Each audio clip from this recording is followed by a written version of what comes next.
Mesdames et messieurs, bonsoir. Dans l'actualité de ce jeudi, à la une, culture de l'anacarde, les producteurs de Koundara reçoivent des semences offertes par le chef de l'État.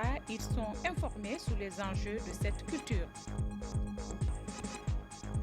À Conakry, travaux de construction, l'autoroute km 36 Koya, vous suivrez le calvaire des usagers face aux multiples embouteillages sur le tronçon. Aina Chine pilote le projet et promet d'accélérer les travaux.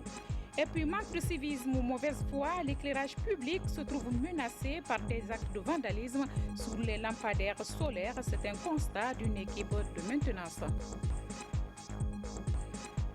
Voilà pour les titres. Encore une fois, bienvenue à tous. Pour commencer, ce communiqué du bureau de presse de la présidence de la République.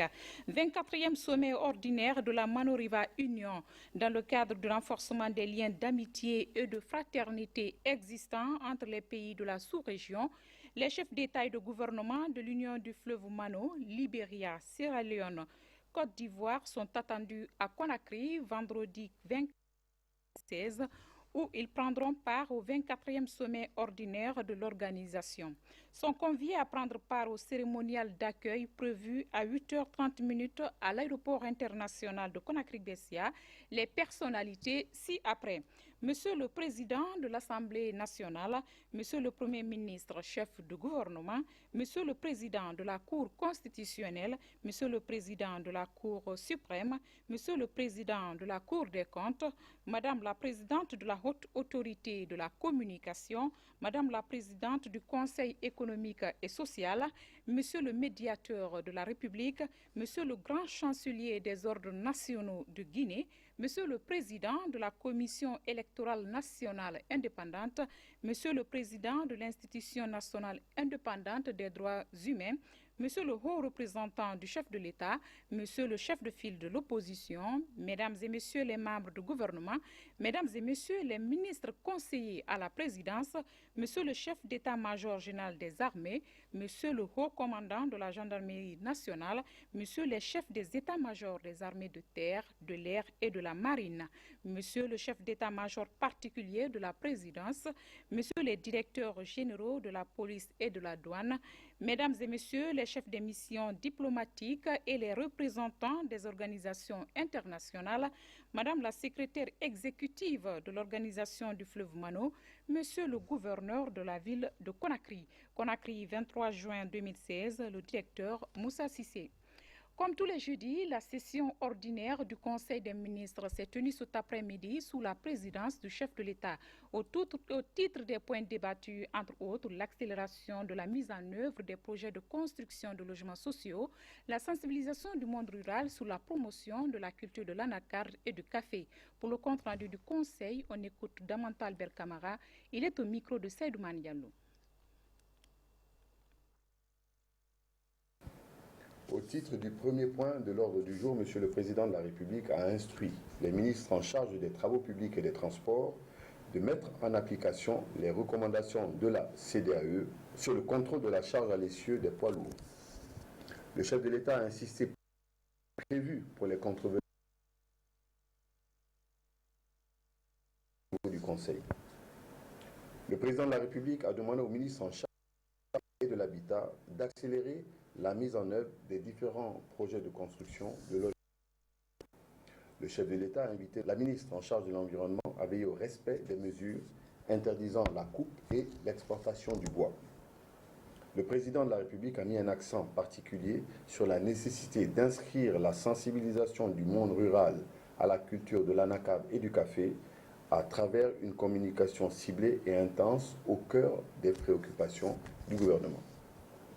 Au titre du deuxième point de l'ordre du jour, Monsieur le Premier ministre a introduit le compte-rendu des sessions ordinaires du Conseil interministériel tenu les 14 et 21 juin 2016. Le Conseil a entendu successivement. La ministre des Travaux publics a fait une communication relative à l'organisation à Conakry de 2 réunions sous-régionales sur le secteur routier. La ministre a précisé que la première réunion sera consacrée aux travaux des ministres chargés des infrastructures, des transports routiers, des travaux publics et de la justice sur le projet d'autoroute du corridor Dakar-Abidjan. Elle a soutenu que ces routes permettront de relier directement les capitales africaines, faciliteront l'accès des pays enclavés aux ports maritimes et contribueront à une meilleure intégration et cohésion sociale, économique et politique en Afrique. Ensuite, Madame la ministre a annoncé la tenue de la 2e réunion à Conakry sur les travaux de la 9e réunion du groupe focal Afrique de l'Ouest et de l'AFERA, Association des fonds d'entretien routier africains. Au titre de l'examen de texte, le gouverneur de la Banque centrale a soumis un projet de loi modifiant certaines dispositions de la loi L 2014-016 AN du 2 juillet 2014 portant statut de la Banque centrale de la République de Guinée. Le gouverneur a rappelé que c'est dans le cadre des discussions au titre du programme appuyé par la facilité élargie de crédit avec le Fonds monétaire international qu'il a été suggéré à la Banque centrale de revoir les conditions et procédures d'émission des engagements par signature, surtout ceux émis en faveur du secteur privé. Suite à cette proposition du Fonds monétaire international, les départements techniques de la Banque centrale ont procédé à la relecture de la loi de 2014 sur le statut de la Banque centrale de la République de Guinée en vue de son amendement. Le ministre de l'Industrie, des PME et de la promotion du secteur privé a soumis le projet de décret d'application de la loi L 2015-08 AN du 25 mai 2015 portant Code des investissements de la République de Guinée. Le ministre a indiqué que l'objectif principal du présent projet de décret est de rendre effectives les dispositions du Code des investissements. Pour la session du 21 juin 2016, au titre des communications, le ministre du Commerce a fait une initiative à l'élection des organes de la Chambre de commerce, d'industrie et d'artisanat de Guinée. Au terme des débats, le Conseil a recommandé de retenir le principe d'organisation des élections sous réserve d'une conférence présidée par le Premier ministre. Le gouverneur de la Banque centrale a fait une communication sur la lutte contre le blanchiment de capitaux et le financement du terrorisme en Guinée. Le gouverneur a rappelé que dans le cadre du renforcement de son système de lutte contre le blanchiment de capitaux et le financement du terrorisme, la Guinée a mis en place un certain nombre de mesures, notamment la loi sur le blanchiment de capitaux, la loi sur le financement du terrorisme, la cellule nationale de traitement des informations financières, CENTIF. À l'issue des débats sur les différentes questions soulevées, le Conseil a décidé ce qui suit. 1. Le Conseil donne son accord sur la tenue des réunions sur le projet d'autoroute du corridor Dakar-Abidjan et sur les travaux de la 9e réunion du groupe focal Afrique de l'Ouest et de l'AFERA, Association des fonds d'entretien routier africains. À cet effet, le Conseil demande la mise en place d'une commission interministérielle pour assister le département dans les préparatifs et instruit la ministre en charge des Affaires étrangères d'effectuer les formalités d'usage. 2. Le Conseil adopte le projet de loi portant statut de la Banque centrale de la République de Guinée sous réserve de la prise en compte des amendements proposés. 3. Le Conseil adopte le projet de décret d'application de la loi 2015-08 AN du 25 mai 2015 portant Code des investissements de la République de Guinée sous réserve de la prise en compte des amendements adoptés. 4. Le Conseil instruit la ministre des Finances et le gouverneur de la Banque centrale de la République de Guinée de rendre opérationnel le comité interministériel et le CENTIF en vue de la mise en œuvre urgente des recommandations du JIABA. Avant de lever la séance, le président de la République a donné de larges informations sur sa visite de travail en Russie et sur le sommet ordinaire des chefs d'État de la Mano River Union qui se tiendra le 24 juin 2016 à Conakry. Le chef de l'État, professeur Alpha Condé, a initié un vaste projet agricole concernant spécifiquement la culture de l'anacarde. Ainsi, 500 tonnes de semences d'anacarde ont été remises aux paysans du pays. À Koundara, les semences ont été réceptionnées puis stockées au magasin de la Chambre préfectorale. L'heure est à la sensibilisation et à la remise de ces semences aux paysans. Kernosman Diallo. La préfecture de Koundara occupe une place importante dans le programme présidentiel de vulgarisation de la culture d'anacarde en Guinée. Réputés dans la production d'arachides, les paysans de Koundara ont l'occasion de faire leur preuve dans une autre culture, l'anacarde. À l'image de leurs compatriotes de 22 autres préfectures, ils reçoivent une partie des 500 tonnes de noix de cajou offertes par le président de la République. 19 tonnes sont mises à leur disposition. La réussite de l'opération fait ici l'objet d'un suivi au plus haut niveau. La Chambre d'agriculture et les services techniques du ministère de l'Agriculture, en Polka et tout ce qui suit, vont mettre ça à votre disposition. Mais de quelle manière? Si Mahmoud Mané dit tout de suite ici qu'il a 5 hectares, nous irons voir les 5 hectares et on nous remet les graines de 5 hectares. Mais si Mahmoud Mané prend les graines là pour déposer au marché, revendre ou bien brûler parce qu'il a faim, Mahmoud ira en prison. Il faut qu'on se dise la vérité. Dans les différentes sous-préfectures où la mise en terre des semences va être effectuée, des ingénieurs agronomes sont déjà dépêchés pour travailler aux côtés des paysans, dont pour certains, la culture de l'anacarde marque le début d'une nouvelle aventure. Pendant ce temps, à Sumbalako, dans la préfecture de Mamou, c'est le lancement de la première campagne de récolte et de commercialisation des aubergines. Une délégation de l'ONG Guinée-Fondis International West Africa a pris part à cette première campagne de récolte. Mamadou Patebalde, RTG Mamou. 2 semaines après la campagne de récolte et de commercialisation de la pomme de terre, celle des aubergines constitue la deuxième phase.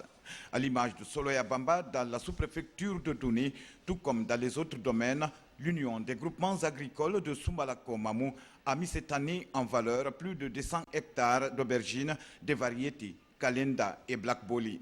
Des variétés admirées par les paysans, non seulement à cause de leur rendement, mais surtout pour leur résistance aux conditions climatiques.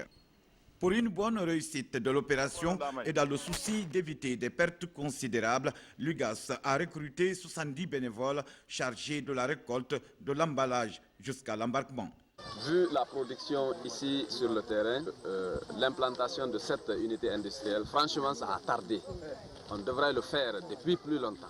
On ne devrait même pas plus attendre à ce moment-là, parce que franchement, les gens qui sont là, M. Kalo et son groupe et ses groupements, franchement, ils méritent d'être aidés. On ne devrait même pas attendre pour le moment-là pour penser à l'implantation de cette unité industrielle.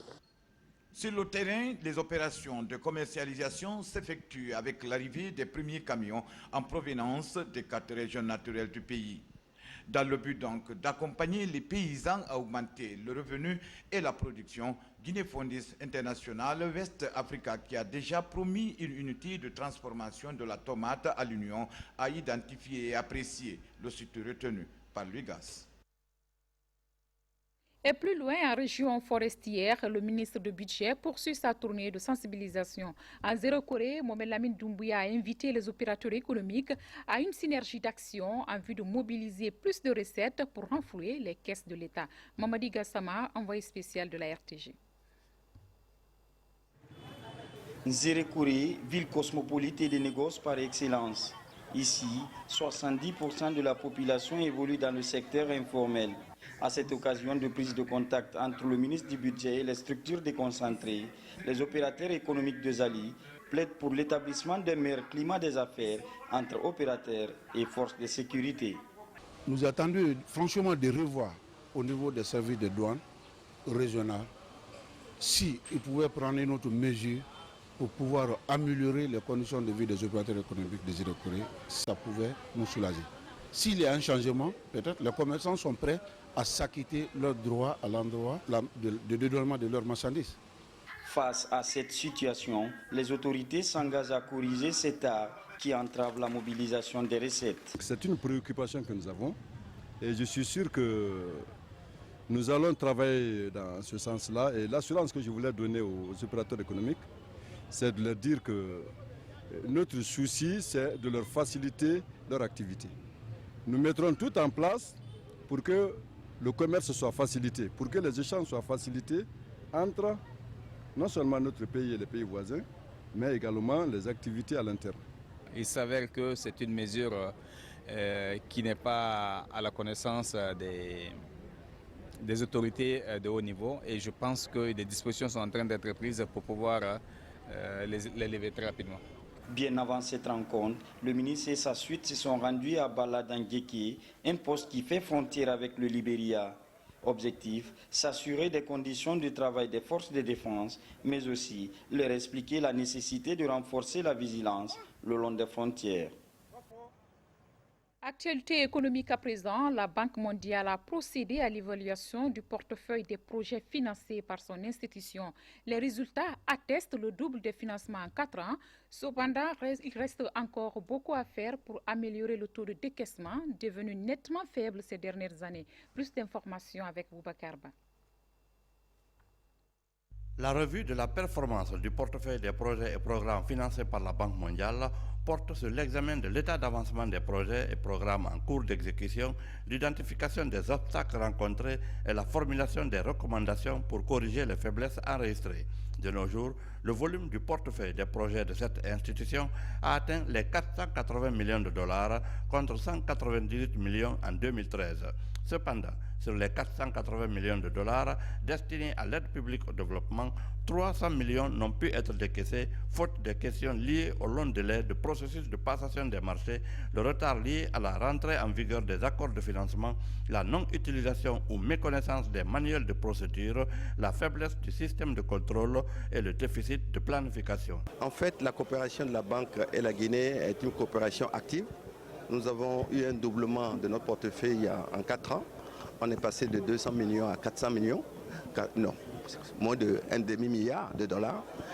Mais au même moment, nous devons être vigilants parce que ce n'est pas l'argent seulement, il faut s'assurer des résultats.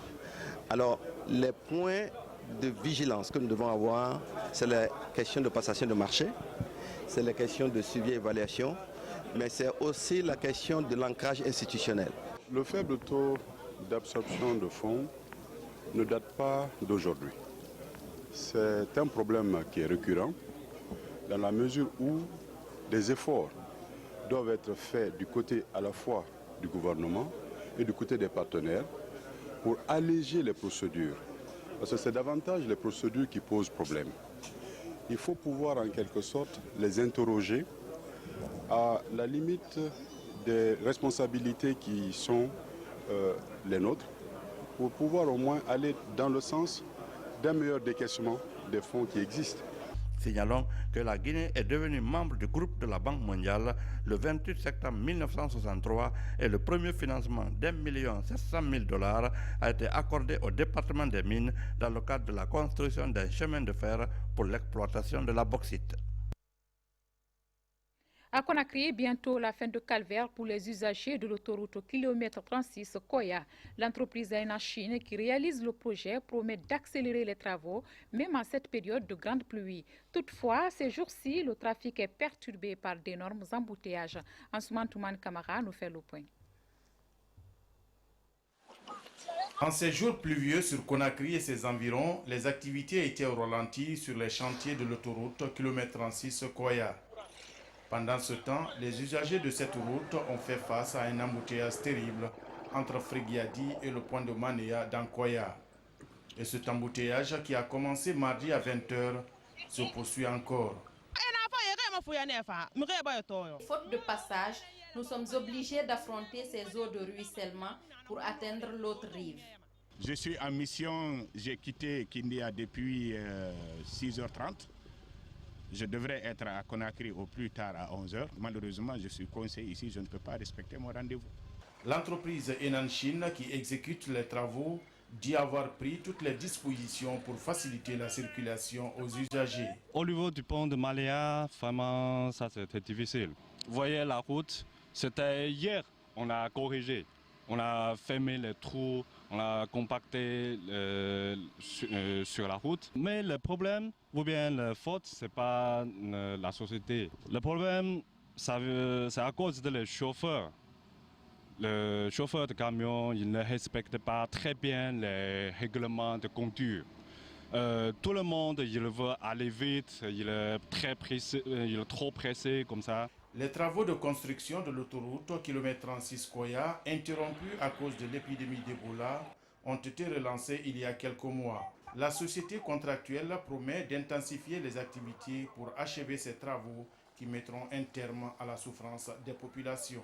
Nous allons prendre toutes les dispositions pour assurer la circulation pendant la saison de pluie. Et on va essayer de régler toutes les difficultés. En attendant la fin des travaux, des mesures idoines sont à envisager pour assurer une fluidité dans la circulation sur ce tronçon qui est la principale porte d'entrée de la capitale. Préparatif de la campagne de reboisement 2016, la ministre de l'Environnement s'active pour la réussite de l'événement. Elle pilote actuellement une caravane de mobilisation des ressources afin d'impliquer toute l'administration publique et privée pour la protection de l'environnement. Bernard Tonguino signe ce reportage. Le ministère de l'Environnement s'apprête à lancer la campagne de reboisement 2016. Pour réussir l'activité, une caravane de sensibilisation et de mobilisation des fonds est initiée. L'équipe fait le tour des départements et services publics. Partout, les défenseurs de l'environnement plaident pour l'implication de tous dans la sauvegarde de la flore. Nous nous rendons compte que le défi est très grand. Le défi à relever est très grand. Et seul le département de l'environnement ne peut pas relever ces défis. C'est pourquoi nous associons tous les départements, les banques, les sociétés, les opérateurs économiques, toutes les directions vont contribuer. Et c'est une contribution volontaire. Nous n'avons pas fixé de quotas. C'est un devoir citoyen pour que chacun puisse contribuer pour le reboisement de cette année. En contribuant pour le reboisement 2016, les membres du gouvernement s'engagent à mobiliser tous les cadres de l'administration. Des activités de reboisement ponctuelles seront organisées par les différents services publics. La problématique du reboisement est une problématique qui interpelle tout le monde. Aujourd'hui en Guinée, nous sommes conscients de la dégradation poussée de l'écosystème. Et lorsque nous voyons une démarche gouvernementale dans ce sens vers nos directions nationales des impôts, nous ne pouvons que nous y inscrire, car il s'agit de la vie de l'humanité. Nous ne pouvons pas faire autrement, sinon qu'appuyer le département de l'environnement, par ricochet le gouvernement guinéen, à être au rendez-vous des engagements déjà pris à la COP 21. Le ministère de l'Environnement, des Eaux et Forêts multiplie des appels en faveur d'une mobilisation nationale pour l'atteinte de l'objectif.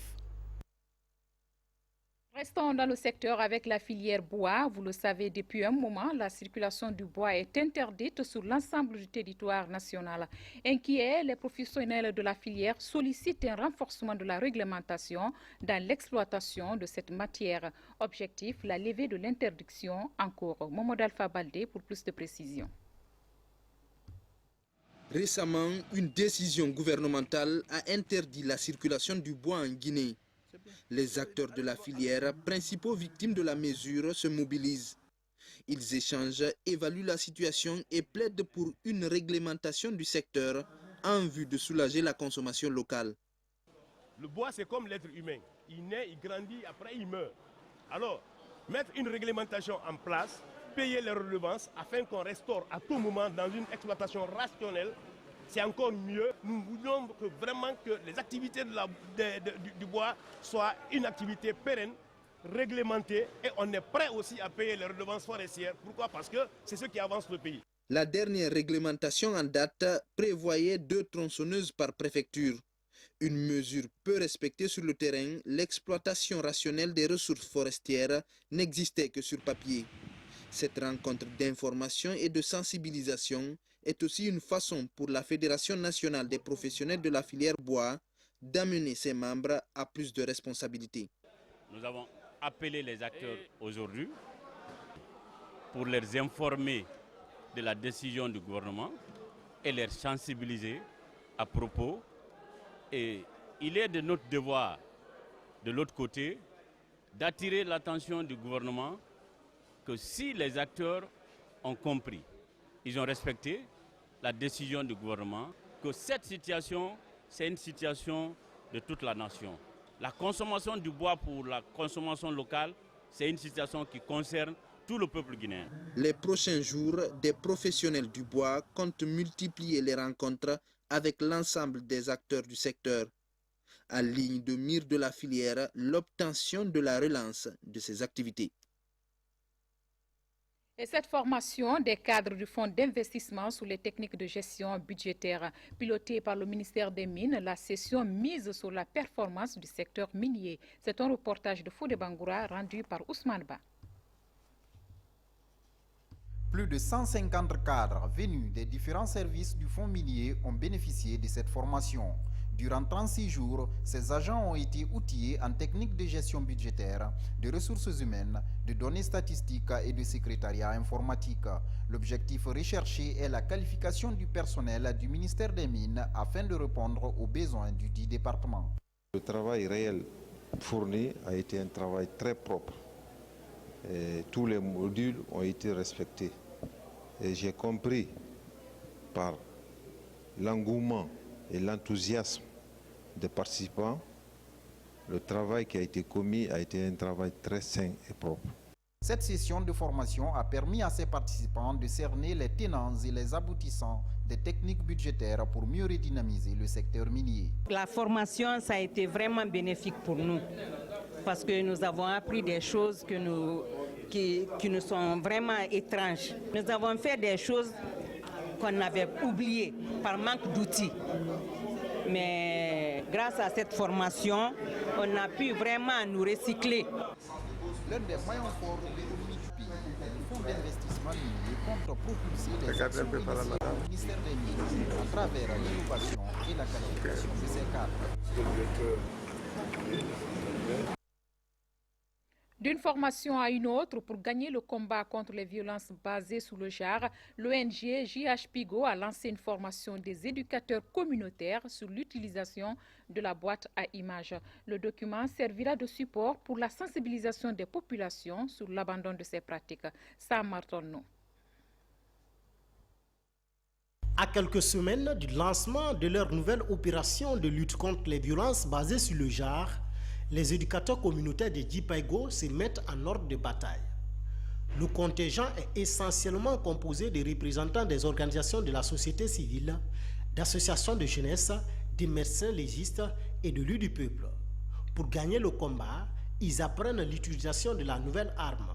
Son nom, la boîte à images. Cette boîte à images va aider les animateurs communautaires à faire passer le message, à faire participer les communautés jusqu'à ce que ces communautés proposent des solutions et s'engagent à lutter contre les violences dans leur communauté. Les images du document traduisent les formes de violence les plus fréquentes dans nos communautés. Après 2 jours d'exercice, les participants se disent prêts à affronter le problème. Cet outil a un caractère pédagogique et pratique. Donc, c'est pour vite aller, n'est-ce pas, à la compréhension, n'est-ce pas, de la problématique de ce concept, les violences basées sur le genre. Je me suis engagé à venir ici participer à ce séminaire de travail pour pouvoir aussi remonter l'information au niveau des jeunes à la base pour que nous aussi, les jeunes, qu'on puisse vraiment participer à informer nos parents. Au mois de décembre, 120 éducateurs et 40 agents des services de santé avaient bénéficié des mêmes formations de Djipaigo. Durant 3 mois, ils seront déployés dans les 5 communes de Conakry pour sensibiliser les populations sur l'abandon de ces pratiques. Et ce nouveau laboratoire biomédical pour les populations guinéennes, c'est un équipement qui va permettre de diagnostiquer toute maladie à potentiel épidémique. Il est réalisé par la coopération allemande internationale. Reportage signé Oumoutouri. Dans ce bâtiment situé à l'Andrea Port est installé un nouveau laboratoire biomédical construit par la coopération internationale allemande GIZ. Ce centre est spécialisé dans l'établissement de diagnostic confirmatif par une méthode biomoléculaire en temps réel. Vous avez 3 compartiments dans le labo, une partie qui sert à l'extraction de l'ADN, une partie qui sert à faire ce qu'on appelle le mixeur mixte, là où on mélange les réactifs. Et la dernière partie, c'est la partie amplification et lecture. Nous sommes outillés pour diagnostiquer une bonne partie des maladies, pas toutes. Mais les maladies les plus couramment diagnosticables à travers le monde peuvent l'être, que ce soit Ebola, que ce soit le HIV, que ce soit les hépatites, que ce soit le chikungunya, le virus de la vallée du Rif, le virus Lassa ou le virus Zika, on pourrait le faire avec cette technique. Pour améliorer la surveillance épidémiologique en Guinée, Des techniciens biologistes de Conakry et de l'intérieur du pays vont être formés. Ils seront initiés aux notions de bonnes pratiques d'un laboratoire. Les ressources humaines, avant de les qualifier, il faut les avoir. Les statistiques prouvent que nous sommes à 1 pour 1000, alors que normalement il faut 25 agents de santé pour 1000 habitants. Donc moi je pense que ce que nous pouvons, c'est remercier la GIZ et ensuite l'ambassade de l'Allemagne fédérale qui a bien voulu nous aider à qualifier nos ressources pour pouvoir répondre aux besoins réels de ce pays. D'un côté, les appareils nécessaires, mais encore plus nécessaire, ça c'est une formation des Guinéens dans le secteur de la santé de votre pays pour vraiment maîtriser cet appareil et la procédure d'identification. Ce nouveau laboratoire est la suite logique du laboratoire biomédical guinéo-allemand. Après leur mise en service, le nouveau défi demeure la pérennisation des installations. L'éclairage public est une réalité qui réjouit aujourd'hui les Guinéens. Mais comment entretenir cette réjouissance dans la cité si ces lampadaires solaires sont des cibles d'actes de vandalisme? C'est du moins le constat fait par une équipe de maintenance qui séjourne actuellement à l'intérieur du pays. Diana Boubari, compte rendu. Au moment où les rues de Conakry et de l'intérieur du pays sont de plus en plus éclairées au solaire, plusieurs panneaux sont endommagés par des citoyens indélicats. Dans les villes de Mamou, Sigiri, Kissidougou, Beila, Farana et les sous-préfectures de Tindo et Guéké, le constat est désolant. Les lampadaires sont vidés de leurs batteries, les panneaux et régulateurs perturbés. Nous commençons à assister à des cas de vandalisme sur les installations. Et le poteau qui est derrière moi en est une illustration parfaite. Les voleurs sont venus enlever les batteries dedans et en même temps voler les panneaux. Au-delà de cela, dans certaines sous-préfectures aussi, nous avons également constaté l'intrusion de certains techniciens qui ne sont pas de l'entreprise, qui suppriment purement le régulateur et installent des interrupteurs en lieu et place du régulateur qui devait jouer le rôle de la régulation de la charge, de l'allumage et de l'extinction du poteau. Dans la capitale, par contre, le vol de lampadaires est moins visible. Mais plusieurs lampadaires sont au sol par le fait des conducteurs imprudents et moins soucieux de la chose publique. Le constat il est très amer. Depuis l'installation de ces lampadaires solaires sur les voiries de Conakry, on a assisté à plusieurs accidents causés par les véhicules, soit les taxis ou bien des camions qui ont détruit beaucoup de poteaux. Et les chiffres avoisinent aujourd'hui à plus d'une trentaine de poteaux qui sont détruits. Pour assurer la sécurité de ces lampadaires, des dispositions particulières sont à envisager. Autrement, les importants investissements de l'État dans le cadre de l'éclairage public risquent d'être perdus et l'obscurité pourrait regagner nos rues.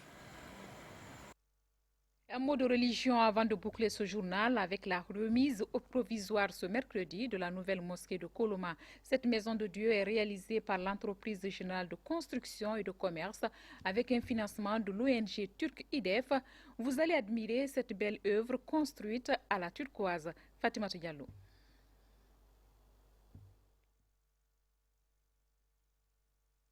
Cette mosquée de Koloma est d'une architecture recherchée. Elle est faite à l'image de la mosquée bleue d'Istanbul en Turquie. La beauté de l'édifice réside surtout dans le mélange de couleurs et des écritures coraniques sur les murs. Les matériaux utilisés proviennent de la Turquie. Cette mosquée a été construite pour faire un minimum de 500 ans sans rénovation. D'une capacité d'accueil de 3500 fidèles, ce lieu de culte charme également par ses annexes. La mosquée a une capacité d'accueil de 3500 fidèles, dont 2500 hommes et 1000 femmes. La clôture, l'intérieur de la cour a une capacité totale de 5000 à 8000 fidèles, dont nous devons aménager. La deuxième phase consiste aussi les équipements sociaux. Nous avons 2 étages pour les cliniques. Pour les pauvres, si je dis bien clinique pour les pauvres, c'est les gens les plus démunis. S'ils tombent malades, ils sont entièrement pris en charge par le gouvernement turc et l'association IDEF. Nous avons un restaurant pour pauvres qui vient à l'appui pour l'autosuffisance alimentaire des personnes les plus démunies. Nous avons 2 écoles coraniques un pour les femmes et un pour les hommes. La construction de ce complexe islamique est entièrement financée par une association turque qui assiste les pauvres à travers le monde, IDEF. Les bailleurs estiment à 5 millions de dollars le coût d'investissement. La mosquée de Koloma devient un symbole de la coopération entre la Guinée et la Turquie. Je remercie tous ceux qui œuvrent dans cette ONG pour que chacun des musulmans en Guinée puisse avoir de quoi avancer dans sa vie. La réalisation de cet édifice permettra aux fidèles musulmans de se rapprocher davantage de Dieu. Son inauguration est prévue le jour de la Tabaski. Pour finir, nous allons revenir sur ce communiqué du bureau de presse de la présidence de la République.